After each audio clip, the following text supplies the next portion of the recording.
的确不是什么正义的骑士，我只是要杀了你，阿难。龙星宇，你有资格登上至强，所以我现在来告。После недавней смерти Янь-Ха-Ханя, Абао с нетерпением ждал следующего поединка. В звездном поле Лун Хаочень был в ярости и клялся разорвать Абао на куски. Казалось, даже если 72 демона бога будут в конце концов оправданы, Абао ждет смерть. Янь Вэньчжао желал унаследовать трон печати защиты и милосердия своего деда, но это было невозможно, характеристики были несовместимы, поэтому его естественно отвергли. Янь Вэньчжао был рыцарем возмездия, и в оригинальном романе он унаследовал трон печати Лун Циньюя. В прошлый раз на арене было 2 раунда, но на этот раз их количество увеличилось сразу до 4. Ли Джэньчжи, находившийся на встрече с другими высокопоставленными чиновниками, был внезапно похищен без предупреждения и времени на реакции. Другой был обычным стражником священного города, вероятно обычным человеком без духовной силы, и тоже был схвачен. Еще один был ассасином из зала ассасина. Будучи мастером зала 4 уровня 9 ранга, Ли Джэньчжи обладает наивысшей духовной силой среди старшего поколения Альянса. Даже 3 рыцаря божественной печати Лун Циньюй, Лун Тянь-Инь и Янь Ха-Хань не смогут победить его без трона. Что касается противника Лун Циньюя, то он был только один, 7-й демон-бог Ананда. Он был облачен в пурпурные доспехи с развивающимися серебряными волосами и пурпурно-золотыми зрачками, излучавшими свирепую ауру. Будучи обезумевшим от войны богом, он был редким демоном без клана, в одиночку поддерживая колонну. Другие демонические богини хотели провоцировать его, потому что Ананда был подобен безумцу, жившему только ради сражений. Даже если это был демонический бог, он убивал или разрывал его на части по своему желанию. Лун Циньюй сразится с 7-м столпом, обезумевшим Анандой. А после, наконец, раскроется тайна жизни Лун Хаоченя. И Лун Циньюй разрывает договор между троном печати, суда и возмездия. В трейлере видно, что битва Ли Джэньчжи с 2 другими могущественными людьми не показана. Вместо этого больше внимания уделяется битве Лун Циньюя.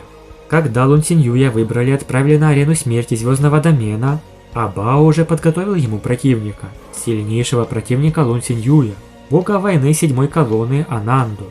Стоит отметить, что Ананда и Лун Циньюй сражались не раз. Поначалу Лун Циньюй не мог победить Ананду, но каждый раз, когда он сражался с ним, его сила стремительно росла.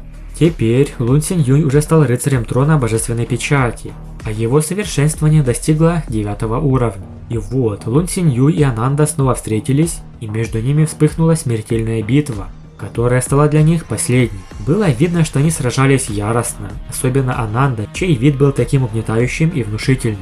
Сможет ли Лун Циньюй одержать победу? Хотя безумный бог войны Ананда и является 7-м столпом, его боевой мощи достаточно, чтобы войти в 5 лучших. Из всего клана демонов Ананда уважает только самого императора Фэнсю, а остальные боги колонн лишь его цели. Вначале безумный бог войны Ананда действительно одерживал верх, застав Лун Циньюя врасплох и нанеся серьезное ранение. Однако трон суда и возмездия продемонстрировал свою божественную силу.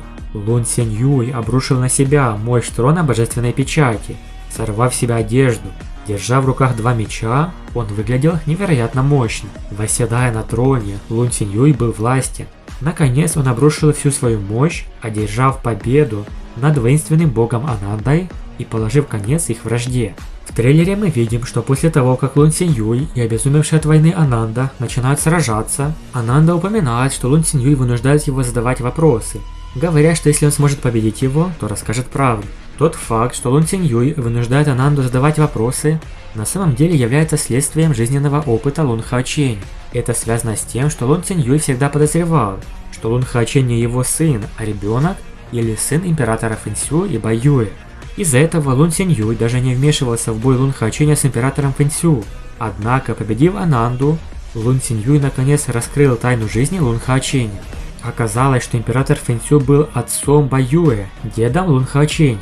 И Лун Хаочень это родной сын Лун Циньюя, что наполнило Лун Циньюя чувством вины и сожаления. Тоже получит трон суда и возмездия. Как это и было в оригинале, он отдан Янь Вэньчжао. Хотя Лун Циньюй одержал победу на арене смерти в звездном домене и победил Ананду, Он заплатил высокую цену и, по всей видимости, не сможет оправиться еще долго. Кроме того, он узнал о жизненном опыте Лун Хаоченя. В конечном счете, он решил вернуться на гору Одина вместе с Баюэ и жить в уединении. Он сам расторг контракт с троном судьбы и резни. Вам следует знать, что Лун Синьюй с самого начала положил глаз на Янь Вэньчжао, считая его своим наследником. Как только он получил контракт на божественный трон, Лун Синьюй подарил Янь Вэньчжао божественный трон суда и возмездия. Далее Янь Вэньчжао пройдет это испытание.